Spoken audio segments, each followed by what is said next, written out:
Բարեօր սիրելի ունկնդիրներ, հեն մանկետում այսօր մենք շատ զարմանալի խոսակցություն ենք ունենալու և մեր խոսակցությունը լինելու է ինչպես միշտ ձեզ բոլորին հուզող կենսական հարցերի մասին։ Այսօր իմ հյուրը Restart հիմնադրամի ծրագրերի համակարգող Յուրի Մովսիսյանն է։ Բարի գալուստ, պարոն Մովսիսյան։ Բարև ձեզ։ Ես իհարկե հարցերի հիմնական մասը պատրաստել էի քաղաքական, բայց ուզում եմ այնուամենայնիվ մեր խոսակցությունը սկսենք բջջային սարքավորումների և մեյկոդային համակարգի մասին օրինագծից, որը ինչպես հիմնավորումում ներկայացվում է, նպատակ ունի կանխել հեռախոսների գողությունը և այլն և այլն և այլն։ Ձեր գնահատականով այդ խնդիրները հեռախոս բջջայինների գողությունը կամ սարքավորումների վերահսկումը արդյոք նման օրինագծով պետք է լուծվի և այդ օրինագիծը խառնաշփոթ չի ստեղծելու, եթե հաշվի առնենք, որ բոլորիս տվյալները հավաքվելու են մի կետում և յուրաքանչյուրս հասանելի է լինելու, եթե հաշվի առնենք նաև մեկ այլ հանգամանք, այդ բոլոր տվյալները հավաքվում են, բոլորիս հասանելիությունը հայտնի է և համենայն դեպս կիբեռանվտանգությունը ես չեմ կարծում, որ որևէ երկրում, խոսքը միայն Հայաստանի Հանրապետությանը չի վերաբերվում, որևէ երկրում այնպիսի մակարդակի է, որ չի կարող հայտնվել ոչ ցանկալի մարդկանց ձեռքում։ Բացի այդ, հաշվի առնենք, որ նման օրենք ընդհանրապես Եվրամիության կամ Ամերիկայի Միացյալ Նահանգներում չկա, փոխարենը կա, ասենք, Ռուսաստանի Դաշնությունում օրերս ընդունվեց, կա Ղազախստանում ու կա, չզարմանաք, աֆրիկյան մի շարք երկրներում։ Ինչ է սա։ Սա արդյոք քաղաքական նպատակ ունի, թե պարզապես էլի փորձում ենք թնդանոթով խփել ջնջղուկ, այսինքն այն կարճ, այն փոքրիկ գործը, որ պետք է անեին իրավապահները, դնում ենք շատ մեծ հարթության վրա և խոցելի ենք դարձնում մարդուն, որը կարող է, ասենք, օրինակ ես բացարձակապես չեմ ուզում, որ ցանկացած մեկը իմանա այդ պահին ես որտեղ եմ, ում եմ զանգահարում, ինչու եմ զանգահարում կամ ընդհանրապես ինչ եմ անում։ Այդտեղ կա նաև անձնական տվյալների և ասենք մարդու ազատության իրավունքների համենայն դեպս հարց։ Շատ լավ, նախ շնորհակալություն հրավերի համար, այս լավ կոնտեքստի համար առաջին հարցի մասով։ Ես կարելի ասել, այս ոլորտի վերաբերյալ շատ խորը մասնագիտական գիտելիքներ չունեմ, ու երբ որ նման առիթ է լինում, փորձում եմ իմ լավ գործընկերներին հետևելով հասկանալ, իրենց հետ զրուցելով հասկանալ, ինչ իրավիճակ է, նույն օրինակ շատ հարցերում, տնտեսական հարցերում էլ, եթե ասեմ, խորը մասնագիտացվածություն չունեմ, բայց ունեմ լավ գործընկերներ, ում հետ խոսելով Ձեր բախտը վերել է։ Չէ, լավ գործընկերներ ունենալը ինքը կարելի ասել շատ լավ բան է, հատկապես երբ որ խոսում ենք հանրային գործունեության մասին։ Հիմա ինչքանով որ ես հետևել եմ այն adekvat արձագանքներին, որոնք հնչում են այս նախագծի մասով, եթե չխորանանք կոնկրետ ինչն է խնդիրը եւ այլն, պետք է նախ նշենք, որ սա ուղղակի абսուրդի ժանրից նախագիծ է, որ տեսանկյունից ուզում ենք նայենք։ Կարող ենք նայել պետական կառավարման արդյունավետության տեսանկյունից, էլի абսուրդի ժանրից է։ Կարող ենք տեսնել քաղաքական նպատակահարմարության տեսանկյունից, կրկին շատ վատ բանի մասին է խոսում։ Կարող ենք խոսել նույնիսկ աշխարհաքաղաքական կոնտեքստի մասին, կրկին տեսնենք, որ մենք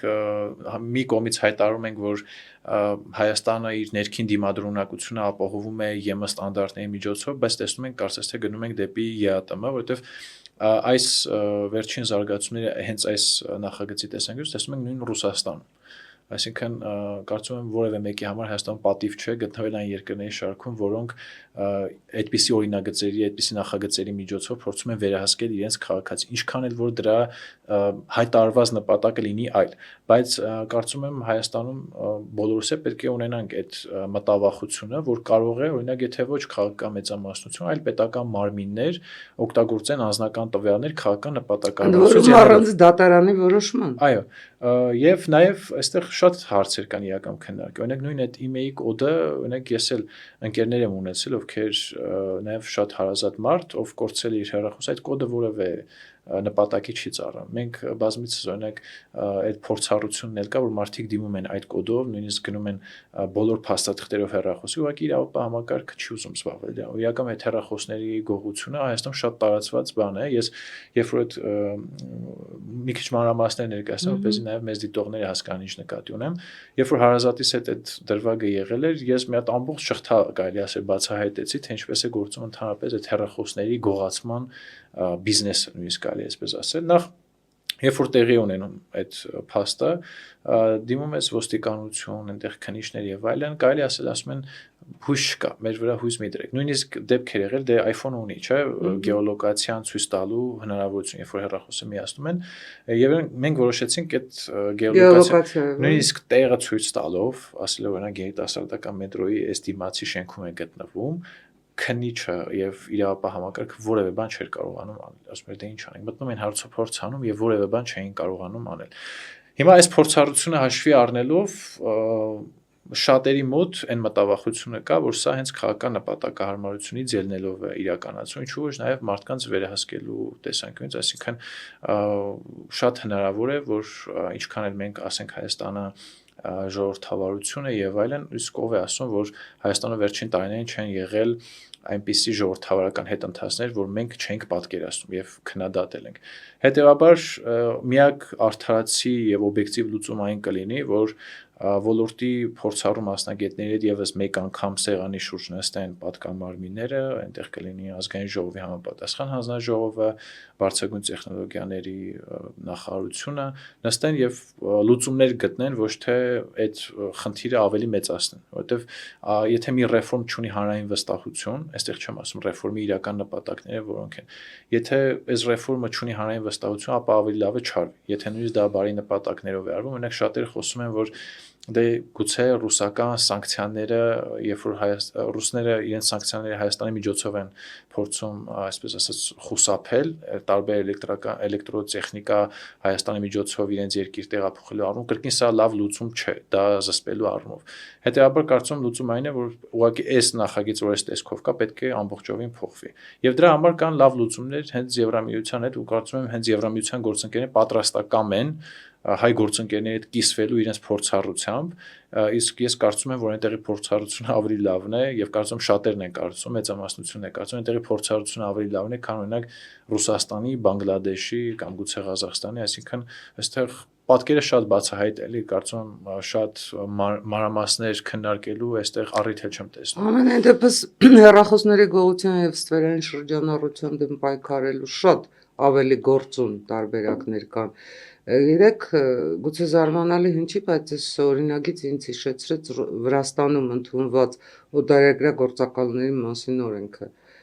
Թվում է բացարձակայել ոլորտներ են, բայց ըստ էության նույն խնդիրն են լուծում։ Իրականում իմ համոզմունքը այն է եղել 26 թվականի ընտրությունների կոնտեքստում, որ նույնիսկ քաղաքացիական պայմանագրի հաղթանակի դեպքում մենք բախվելու ենք ժողովրդավարական հետընթացի հետ։ Իհարկե դա ուղղակի անհամեմատելի է, ինչ որ կարող է լինել, եթե օրինակ գային այն ուժերը, որոնք այսօր օրինակ պայքարում են Սահմանադրական դատարանում իրենց մի քանի մանդատը վերականգնելու, այդ մանդատները վերցնելու համար, բայց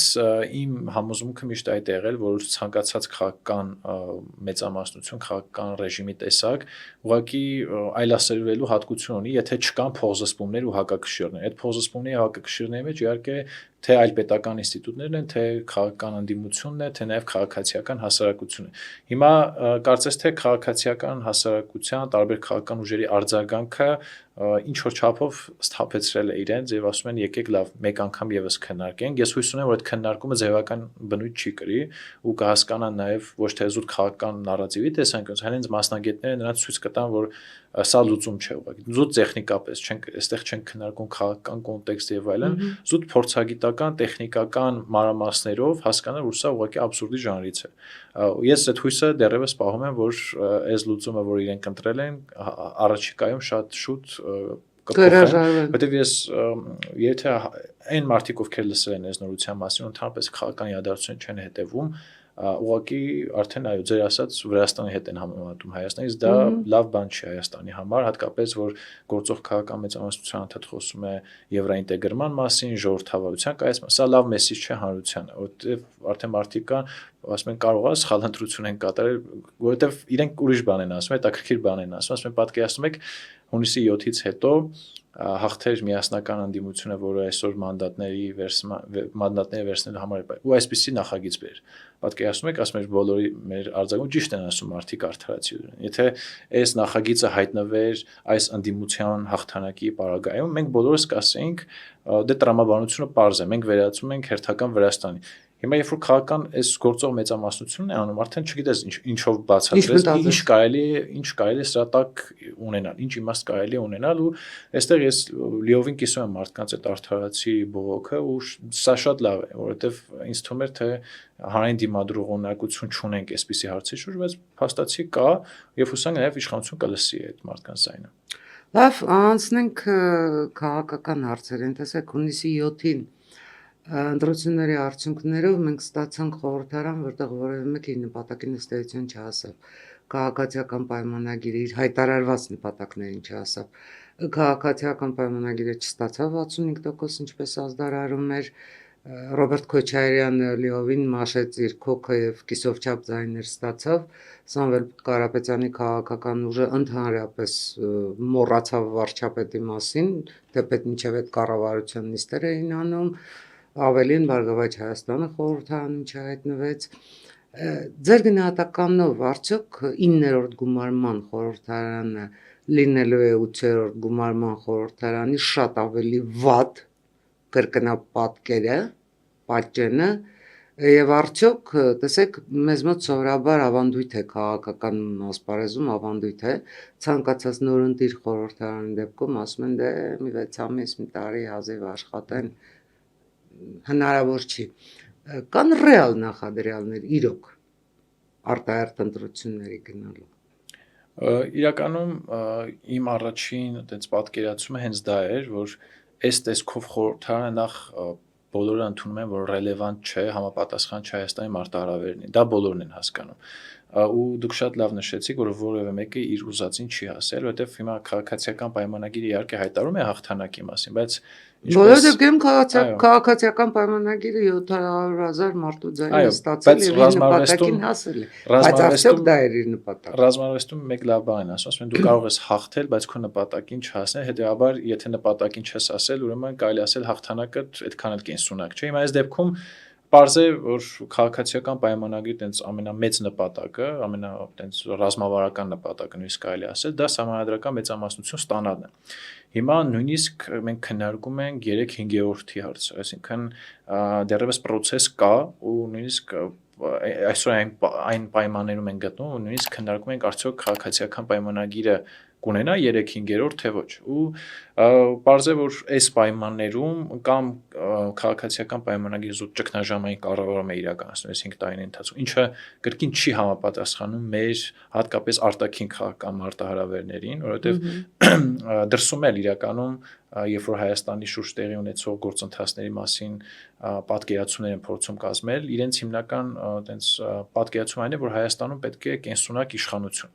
Իրականում Հայաստանում հենց կայուն մեծամասնության դրույթը հենց այդ իմաստով է դրվել, որ մենք չունենանք ինչ որ ճգնաժամային փուլեր, երբ որ արտաքին քաղաքական գործընթացներ կարող են կասկածի տակ դրվել ընտրության արդյունքներով պայմանավորված։ Հիմա նաև սա հաշվի առնելով ես նույնիսկ կարծում եմ, որ քաղաքացիական պայմանագիրը հենց ինքը կգնա այս խորհրդանի ապալեգիտիմացման եւ դրա շնորհիվ կգնա նոր ընտրությունների, բայց կարծես թե մի կողմից ասում են ընդդիմությունը լեգիտիմ չէ, այսինքն իրենք էլ են ընդունում, որ գործող ավելի ճիշտ նոր գումարման ազգային ժողովը ինչ որ չափով լինելու է ոչ լեգիտիմ, որովհետեւ եթե դու նշում ես, որ որոշ մանդատներ գնվել են, օրինակ ընտրակաշառքի միջոցով կամ օրինակ եւ առայժմ հրապարակում են հակակոռուպցիոն կոմիտեի ու քննչական ձայնագրություններ դրանով նշվում է, որ այս խորհրդարանը ամեն կողմի համար ինչ որ չափով լեգիտիմ չէ ու ես առաջին հայացքից այտենց երբ որ շատ տակ փորձում էի հասկանալ ինչ գործընթացներ մեզ կարող են սպասվել, թվում էր թե քաղաքացիական պայմանագիրն էլ միտումնավոր գնում է ապալեգիտիմացման այս նոր գումարման ազգային ժողովի եւ դրա պատճառով գնա նոր արտահերթ ընտրությունների, ինչը նաեւ իմ կարծիքով բխում է իր շահերից, որովհետեւ կարծում եմ քաղաքացիական պայմանագրի ընտրողները մեկը գնալու են ընտրության, իսկ այ ընդդիմությունը շատ լուրջ խնդիրներ կունենա, որովհետեւ եւս մեկ անգամ այդ նույն միջոցներով մարդկանց տանել ընտրատեղամասեր շատ դժվար է լինելու, հետո մարդիկ երբ որ տեսնում են իրական ընտրական պատկերը, նրանց վարքագիծը փոխվում է։ Ես մի փոքր ներքին համոզմունք ունեմ, որ այն մարդիկ, ովքեր ընտրել են ոչ իշխանությանը, ավելի շատ այս ընտրական պատկերը տեսնելով գուցե ավելի հակված լինեն գնալու ընտրելու գործող քաղաքական մեծամասնության, որովհետև այս պատկերը տեսնելով իրենք հասկանում են իրենց ընտրական վարքագծի հետևանքները Հայաստանի վրա։ Ես այս ներքին ինտուիցիան ունեմ, բայց առնվազն քաղաքական մակարդակում կարծես թե արդեն ազգային ժողովի նոր նախագահ են ընտրում կուսակցության ներսում, կարծես թե այն մարտավարությունն է ընտրվել, որ նույնիսկ այս պայմաններում ավելի լավ է երկիրը նոր ցնցումների չտանենք, քանի որ արդեն միջազգային տարբեր երկրներ արդեն ճանաչել են Հայաստանի ընտրության լեգիտիմությունը, շնորհավորել են եւ եւս մեկ անգամ հիմա հատկապես հիմա գնալ ընտրությունների, դա ուղղակի չի ունենալու նաեւ միջազգային աջակցություն եւ կարծում եմ հենց այս պատճառով քաղաքացիական պայմանագիր չի գնում նոր ընտրությունների, թե չէ ներքին պատճառները շատ են գնալու նոր ընտրություն, որովհետեւ դա այդ արդյունքը իրեն չի գոհացնում, հատկապես որ այդ ընդդիմության դեմ պայքար օրինական միջոցներով ուղղակի իրենք արդյունավետ չեն տարել, այսինքն փաստացի մի կողմից ասում են լեգիտիմ չեն, բայց մյուս կողմից այդ մարդկանց թողել են իրենց սև գործը կոպիտ ասած անեն եւ միայն այդ արտաքին նախադրյալները կարծում եմ չեն նպաստում նրան, որ նոր ընտրություններ ունենան, որովհետեւ հիմա ընտրությունից քիչ անց մենք արդեն տեսնում ենք, թե ինչ նոր օրակարգեր են հայտնվել, Եվրամիությունը քննարկում է արդեն միջանցքի մասին շատ ուղիղ ձևով, Մարտակոսը կոնկրետ ասում է իրենց կոնկրետ շահերը, որոնք են առանց որևէ, չգիտեմ, այտենց հուզական ինչ որ բաների, կոնկրետ ասում է Եվրոպայի շահը որն է, ցույց է տալիս, թե դրանք ոնց են համակարգ։ Չոր հաշվարկով ցույց է տալու, դա նաև համարում եմ Հայաստանի Հանրության հետ խոսակցություն եւ այլ երկրներ, ովքեր այդ կապակցվածության օրակարգում ինտեգրվելու են, եւ այս պայմաններում կարծում եմ հենց այդ արտաքին միջազգային լեգիտիմության պակասը նոր ընտրությունների մասով շատ ցածր է, հետեւաբար ԿՊ-ն չի գնա նոր ընտրություն, որտեղ հենց իրենից է կախված կգնան թե ոչ։ Տեսեք, դուք մասամբ կանխեցիք իմ հարցը։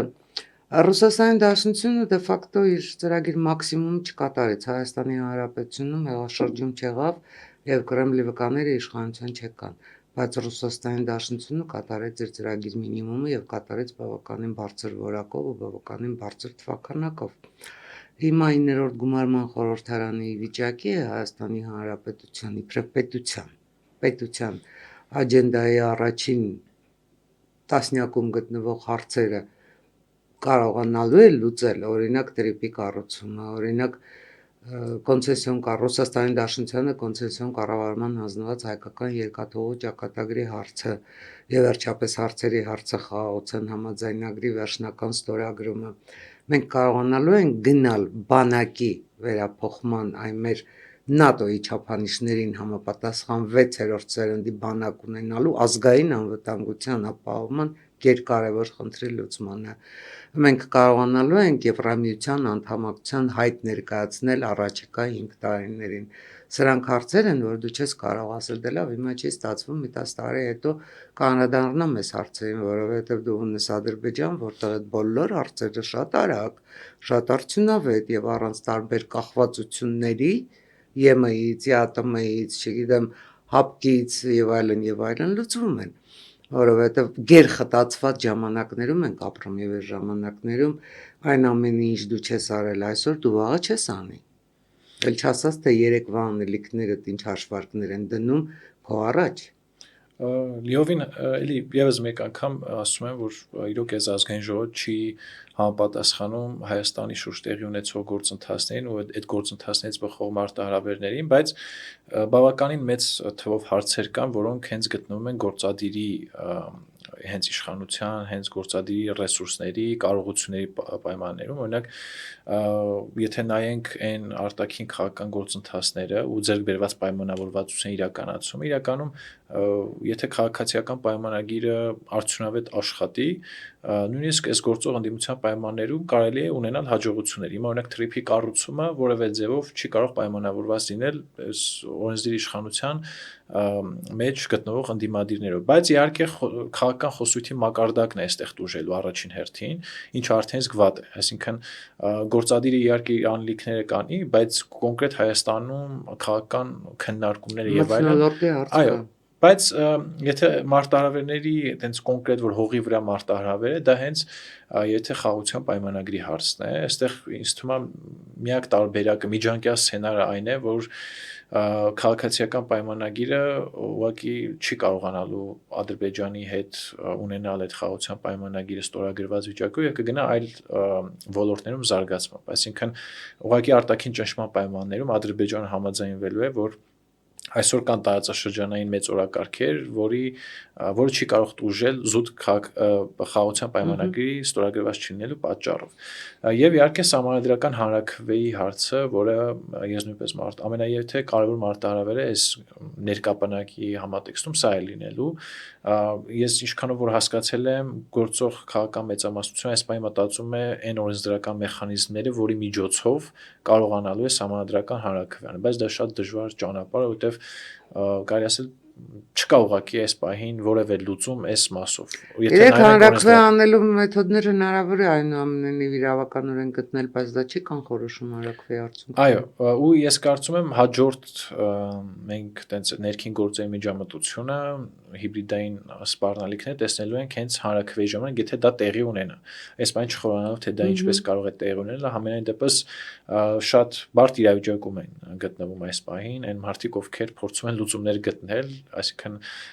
իրավական ոլորտի այդ մասնագետները գործող քաղաքական մեծամասնության ու արդարադատության նախարարի գլխավորությամբ փորձում են հասկանալ ինչպես կարող են կառավարել այս իրավիճակը։ Բայց Ռուսաստանի մասով ես միշտ միջև նախընտրական հատվածում դա է նշում, որ Ռուսաստանը ունի իր պլան մաքսիմումը եւ ունի պլան մինիմում։ Առնվազն իրենց միշտ նպատակը այն է եղել, որ Հայաստանի ներքաղաքական դաշտը վերահսկողության տակ դրվի։ Հիմա փաստացի այս ընտրության արդյունքներով ցանկացած դերակատարի աչքերով տպավորություն է, որ եթե Հայաստանում չլինի քաղաքացիական պայմանագիրը, լինելու են այս ուժերը, որտեվ կներեք, բայց չոր փաստերը ավելի խոսում են հատկապես այն մարդկանց համար, ովքեր Հայաստանում շահեր չունեն, այսինքն մարդիկ նայում են շատ չոր աչքերով, չոր փաստերով, տեսնում են ռեալ քաղաքական իրավիճակը, ինչպես մենք ենք այլ երկրների իրավիճակում փորձում գնահատել, հա, օրինակ Վրաստանում այլ իրավիճակ է, Վրաստանում, այսինքն հասկանում են, եթե այս իշխանությունը չլինի, կա պրոեվրոպական կամ ավելի ռուսներին բալանսավորող ընդդիմություն, որը ինքն է լինելու դրան փոխարինողը։ Հիմա Հայաստանում փոխարինողի տեսանկյունից, երբ որ նայում ենք դրսի աչքերով, օրինակ նույն արևմուտքի աչքերով, իրենք հասկանում են, որ փաստորեն հայաստանյան ներքաղաքական դաշտը սա է։ Ու ես կարծում եմ հենց հիմնական ռուսական հաջողությունը հենց հիմնական սրանում է կայանում, այսինքն ներքաղաքական ռումբ է դրվել Հայաստանում, ներքաղաքական դաշտում, օրենսդիրում, որը կարելի ասել միտված է լինելու կանխարգելելու ցանկացած զարգացում։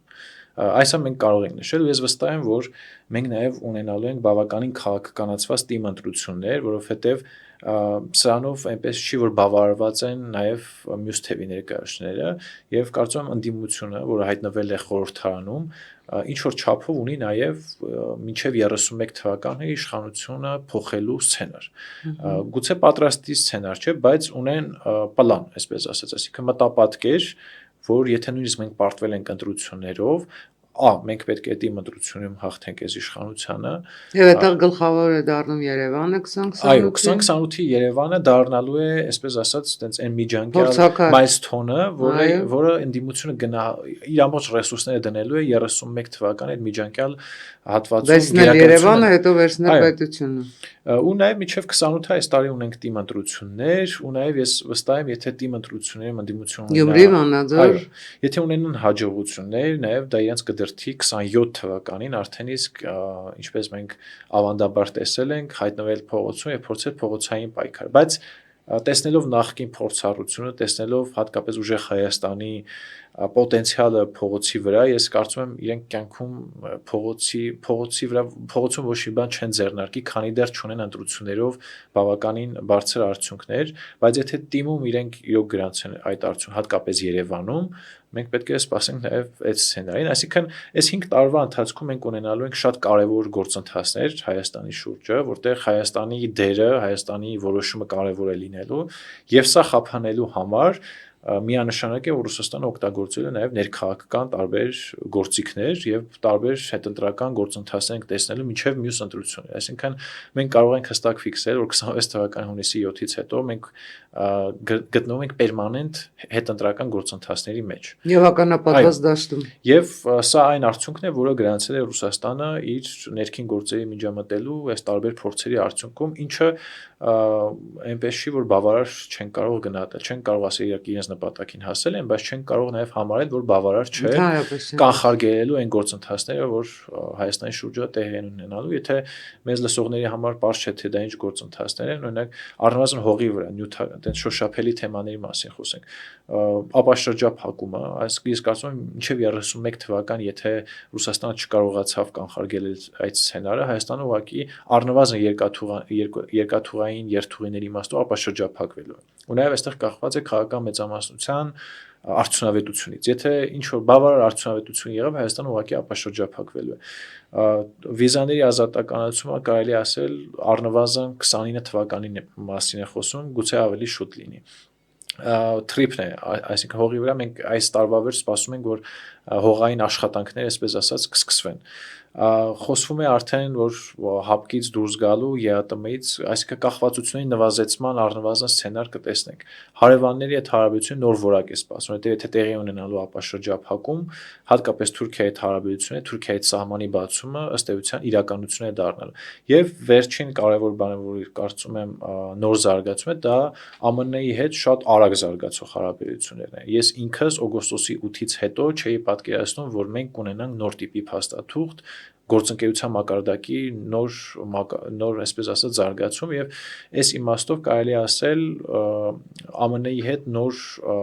գործընկերություն ենք ունենալու հենց հողի վրա, ոչ թե փաստաթղթերով։ Նույն օրինակ Firebird-ի գործարանի մասին ենք խոսում, դա առնվազն մի քանի անգամ ավելանալու է եւ նաեւ նոր խոսում է քրիտիկական հանքանյութերի մասին եւ այլն եւ այլն։ Հիմա այս կարևոր փուլում, այս 5 տարիների ընթացքում, որտեղ առնվազն քաղաքական որոշումներ են կայացվում եւ առնվազն հողի վրա զարգացումներ են լինելու, Ռուսաստանը լուրջ չի լինելու եւ այս 40% ընդդիմությունը ես չեմ կարծում, որ որևէ ձևով пассив է մնալու այս գործընթացներից։ Առնվազն մենք տեսնելու ենք բավականին մեծ միջամտություններ եւ ես համաձայն չեմ, որ Ռուսաստանը փապկասնելու է իր ազդեցությունը Հայաստանի հետ հարաբերություններում։ Նու կարող է հռետորական մակարդակում փապկացում լինի, բայց հողի վրա մենք տեսնելու ենք հակառակը։ Գիտեք, Լեովին ձեզ հետ համաձայն եմ, բայց մենք ունենք այսպիսի մի իրավիճակ։ Մենք մի կողմից ասում ենք, օրենք ենք ընդունել, որ Եվրամիության անդամակցության գործընթաց ենք սկսում, մյուս կողմից մենք շարունակում ենք այսպես պնդել, որ ԵԱՏՄ կա, եւ մենք ԵԱՏՄ անդամ ենք։ Ես դա իրականում չեմ հասկանում, թե դա ինչպես է լինում։ Մենք շարունակում ենք մնալ հապկում սառեցված անդամ եւ որևէ ձևով չենք փորձում հապկից դուրս գալ այն պարագայում, եւ դա մեր առաջ բացում է բազում հնարավորություններ, համենայն դեպս գոնե ապահովելու Հայաստանի Հանրապետության հակաօդային պաշտպանությունը դաշնակիցների շնորհիվ եւ դաշնակիցներից գնված միջոցներով։ Այս պարագայում դաշնակիցները հաստատ այդ միջոցները մեզ չեն տա, կտան ինչ-որ միջանկյալ միջոցներ, բայց ոչ այն միջոցները, որոնք կարող են համակցված գործել մյուս զինատեսակների հետ։ Որևէ մեկի համար սա գաղտնիք չի, ու այստեղ շատ մեծ այսպես ռազմական գործի գիտակ չպիտի լինես դա հասկանալու համար, դու քանի մնում ես հապկում, դու չես կարող ՆԱՏՕ-ի հետ լիարժեք համագործակցել։ Հիմա այս պատկերի մեջ, երբ Հայաստանի Հանրապետությունը պատրաստվում գալ Եվրահանձնաժողովի նախագահ Ուրսուլա ֆոն դեր Լայենի 2 օրից, մի քանի օրից գալու է Մարտակոսը, արդյոք մենք իբրև պետություն չպետք է ունենանք հստակ ծրագիր, մենք ինչ ենք անում, մենք ուր ենք գնում, վերջին հաշվով մենք շարունակելու ենք այդ Հայաստանի Հանրապետությունը իբրև պետություն անվերջ խոցելի դարձնող հավասարակշիռը, որը դե ֆակտո միֆ է, որովհետև Հայաստանի Հանրապետությունում գործում են ռուսական բազմամյա մոնոպոլիաներ եւ այս 8-9 տարիների ընթացքում այդ մոնոպոլիաներից որևէ մեկը դույզնից չափով ոչ ընդերքը, ոչ էներգահամակարգը, որևէ տեղ ռուսական մոնոպոլիաները չեն կրճատվել, այս պարագայում ինչ-որ տարածաշրջանացում, չգիտես, հավասարակշռում Հայաստանի Հանրապետությունը դարձնում է պարզապես ամենախոցելի երկիրը տարածաշրջանում այն պարագայում, երբ մենք կարող էինք ընդհանրապես ամենաամուր պաշտպանված երկիրը լինել։ Ես ուզում եմ հասկանամ, այս քաղաքականությունը դեպի ուր պետք է շարժվի, ամենայն դեպս քաղաքացիական պայմանագիր առաջիկա 5 տարիներին հասկանալու է, որ Հայաստանը դե ֆակտո իրական գետնի վրա որևէ այլ ընտրանք չունի, քան գնալ դեպի արևմուտք, գնալ դեպի Ամերիկայի Միացյալ Նահանգներ, գնալ դեպի Եվրամիություն, որովհետև 44-օրյա պատերազմից հետո էլ այդ Ամերիկայի Միացյալ Նահանգներն է պահել Սյունիքը, եվրադիտորդներն են պահել, որ պատերազմ, նոր ագրեսիա ու նոր պատերազմ չլինի, եւ Ռուսաստանի Դաշնությունը այս ամբողջ ընթացքում որևէ քայլ չի արել, առավել եւս Հայաստանի Հանրապետության սահմաններն անգամ չի ճանաչում։ Ինչի մասին է խոսքը, ինչ անվտանգության երաշխիք կամ ինչ, չգիտեմ, հեռանկար այս առումով։ Ես միշտ իմ համոզմունքն է եղել, որ լավագույն ճանապարհը, եթե մենք որպես պետություն նպատակ ենք դնում ինտեգրվել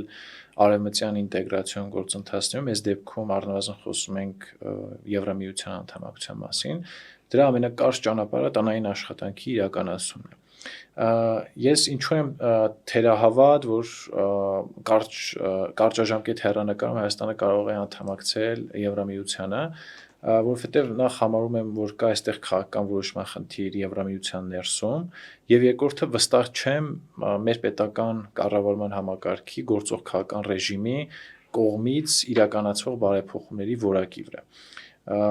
22 թվականից, 23 թվականից գործող վարչապետը հայտարարում է մենք ֆորպոստ չենք, այսինքն ազգային ժողովի ելույթի մի ժամանակ ինքը նշել է, որ հեղափոխությունից հետո ինքը հասկացել է, որ Հայաստանը ֆորպոստում է գտնվում, կամ առնվազն ասում է 20-ից հետո հասկացել, որ մենք ֆորպոստում ենք։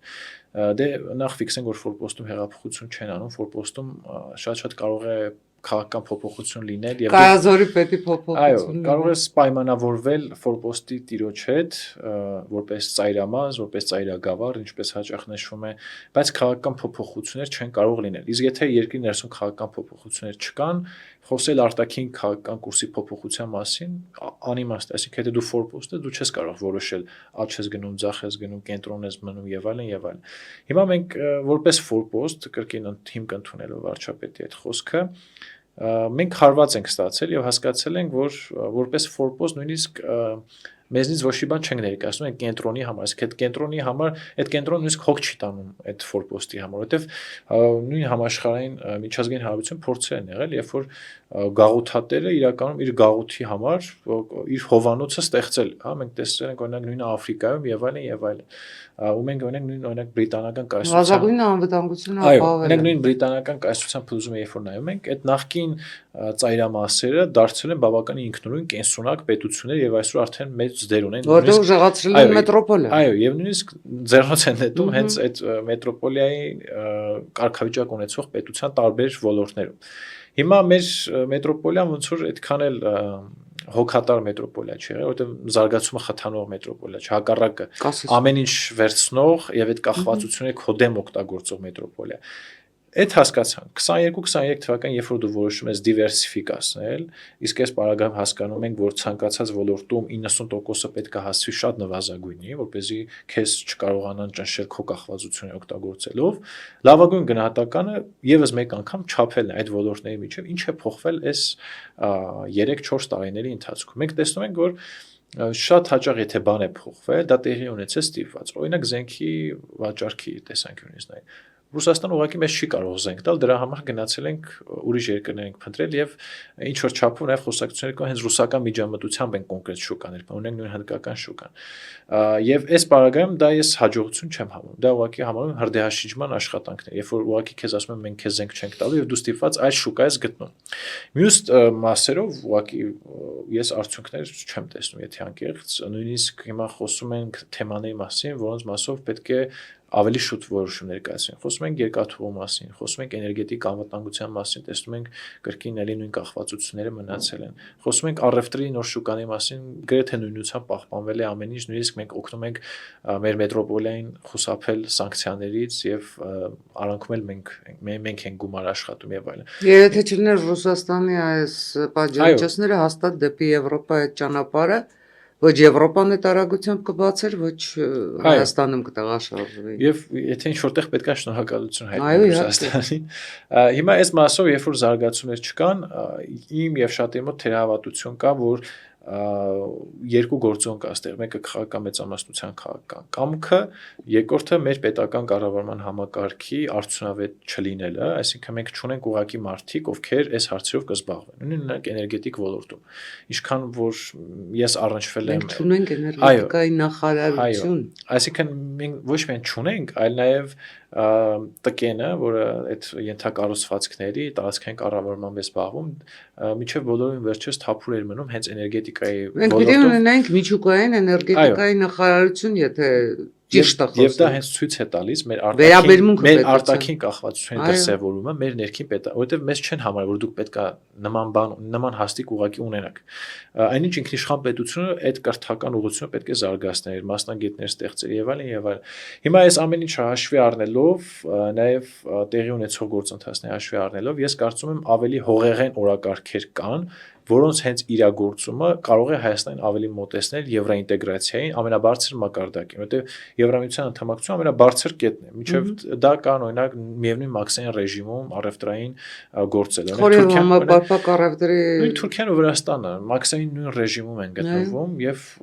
կներեք, բայց դա էլ քիչ բան չէ։ Օրինակ մեր հարևան Թուրքիան գտարի հնարավորություններ։ Հիմա մենք պետք է այդպես փոքր մայլսթոններ դնենք մեր առջև, փոքր հաջողության ցուցիչներ եւ դրա միջոցով հասնենք Եվրամիության անդամակցություն։ Ես այդպես եմ դիտարկում այդ հարցը։ Եվ այս պահին հենց հողի վրա տեղի ունեն գործընթացներ, որի վերաբերյալ ես սպասում եմ քաղաքական մեծամասնության որոշումներին։ Դրանցից երկուսը ատոմակայանի ճակատագիրը, քաղաքական որոշում կայացնելը։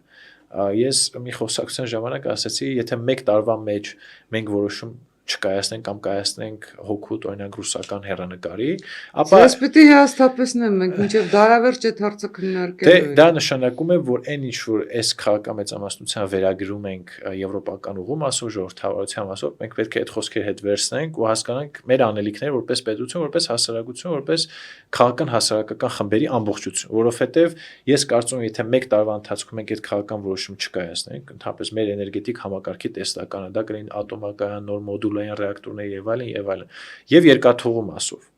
Եթե մենք միջև 1 տարի նույնիսկ ավելի շուտ ռուսական կոնցեսիայի հարցը այդ թնջուկը չենք լուծում, ուղղակի ես առնվազն պետք է կասկածներ ունենամ գործող քաղաքական մեծամասնության քաղաքական կամքի նկատմամբ, որովհետեւ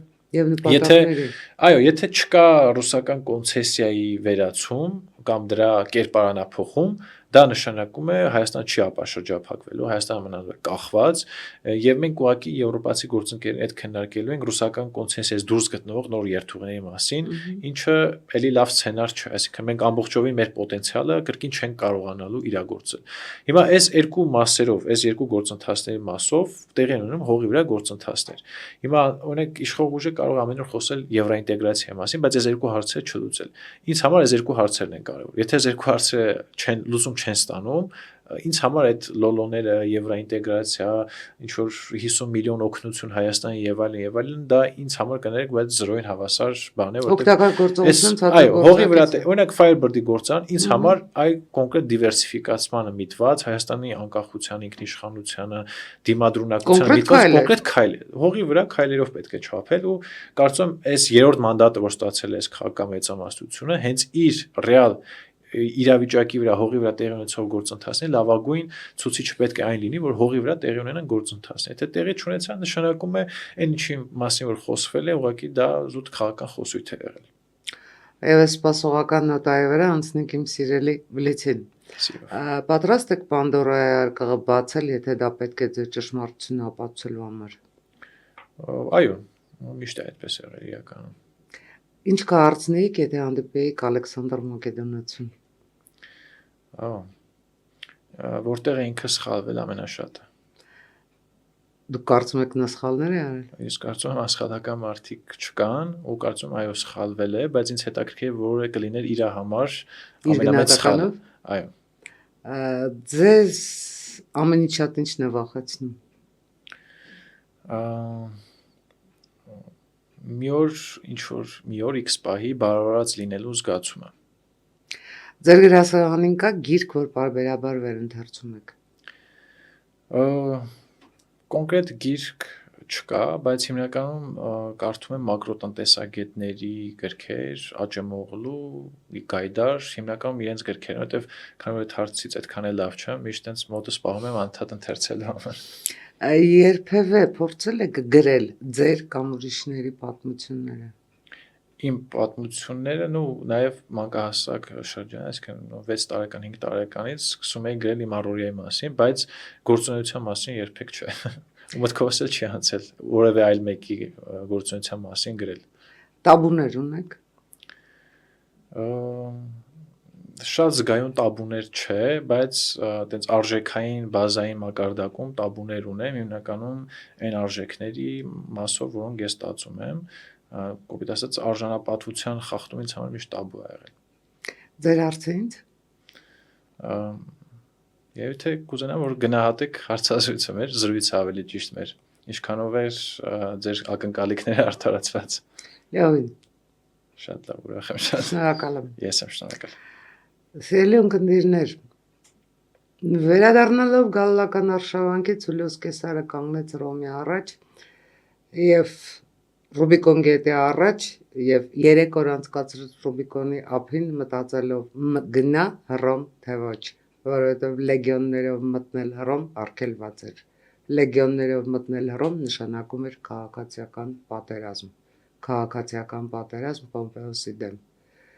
Այնուամենայնիվ վիճակը նետված է, ալեա ջակտա էստ, ասաց Հուլիոս Կեսարը, անցավ Ռուբիկոնը եւ հաղթեց բոլորին։ Արդյոք մենք ստեղծում ենք այն նախադրյալները, որ կարողանանք ասել ալեա ջակտա էստ, վիճակը նետված է։ Անցնել Ռուբիկոնը դա դեռ չի նշանակում հաղթել։ Համենայն դեպս այդպես եղել է հռոմեական կայսրությունում։ Եվ ես ուզում եի հիշեցնել ձեզ այս պատմությունը, որովհետև այս պատմությունը միայն հին հռոմեական կայսրությանը չի վերաբերվում։ Այս պատմությունը անverջ կրկնվում է։ Մեզնից յուրաքանչյուրը ամեն օր ստիպված է լինում ինչ-որ Ռուբիկոն անցնել։ Մեզնից յուրաքանչյուրը ամեն օր ինչ-որ վիճակ է նետում, որի արդյունքների մասին կիմանա հետո։ Բարին ընդ ձեզ։ Շնորհակալ եմ։